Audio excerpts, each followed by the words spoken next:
I'm a tourism entrepreneur and a peace builder. But this is not how I started.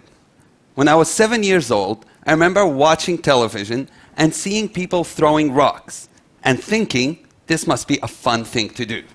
So I got out to the street and threw rocks, not realizing I was supposed to throw rocks at Israeli cars. Instead, I ended up stoning my neighbors' cars. They were not enthusiastic about my patriotism. This is my picture with my brother. This is me, the little one, and I know what you're thinking. You used to look cute. What the heck happened to you? But my brother, who's older than me, was arrested when he was 18, taken to prison on charges of throwing stones. He was beaten up when he refused to confess that he threw stones, and as a result had internal injuries that caused his death soon after he was released from prison. I was angry, I was bitter, and all I wanted was revenge. But that changed when I was 18. I decided that I needed Hebrew to get a job.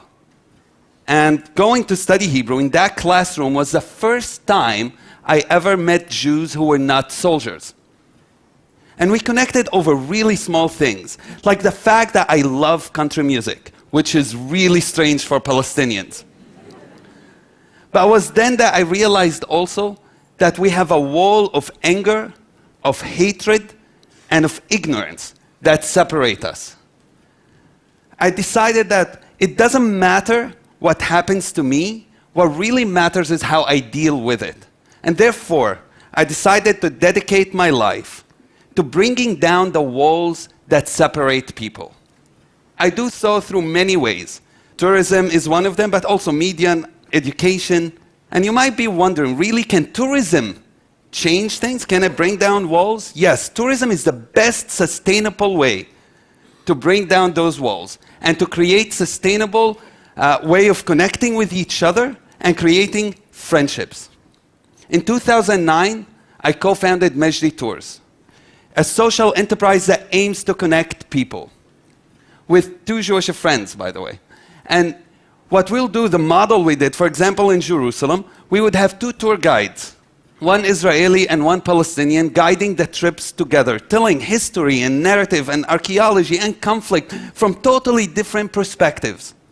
I remember running a trip together with a friend named Kobe, Jewish congregation from Chicago. The trip was in Jerusalem, and we took them to a refugee camp, Palestinian refugee camp. And there we had this amazing food. By the way, this is my mother.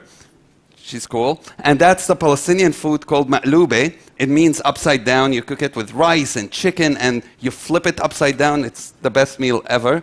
And we'll eat together. Then we had a joint band, Israeli and Palestinian musicians, and we did some belly dancing. If you don't know any, I'll teach you later. But when we left, both sides, they were crying because they did not want to leave. 3 years later, those relationships still exist.